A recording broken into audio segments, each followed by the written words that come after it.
the community to be The towns of Grootfontein and Gobabis did not benefit from the mass housing program, even though municipalities made land available in their informal settlements. Neither were they chosen for the mass land servicing project that saw government constructing houses in towns such as Walvis Bay. The Chinese government availed about $130 million, of which part is an interest-free loan. So the urban and rural ministry, they are very keen, and we state very excellent cooperation. I want to see this housing project could be started as soon as possible. The Urban and Rural Development Ministry is likely to put out the tender only mid-next year, as the Finance Ministry still has to finalize the details of the funding agreement. 200 standard houses will be built in each of the towns.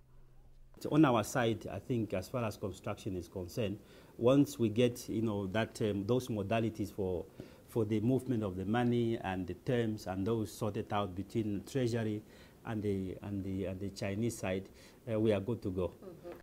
Details around the requirements for the potential beneficiaries are still to be determined, but inhabitants of the informal settlements are earmarked as the preferred beneficiaries. Namibia's housing backlog remains at around 100,000, and the houses to be constructed in Grootfontein and Gobabis are to take into consideration the affordability factor.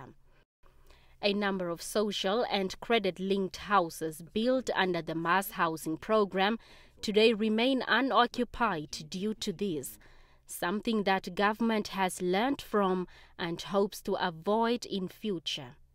We are going to have 3-bedroom, which obviously would be medium,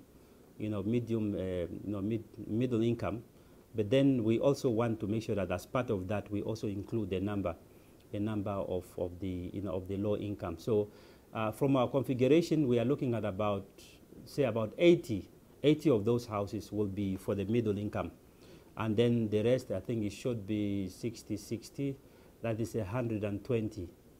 Some residents have set up shacks on the land which the local authorities cleared, but the ministry gave assurance that they will not be made landless during the process. Blanche Koreses, NBC News, Windhoek.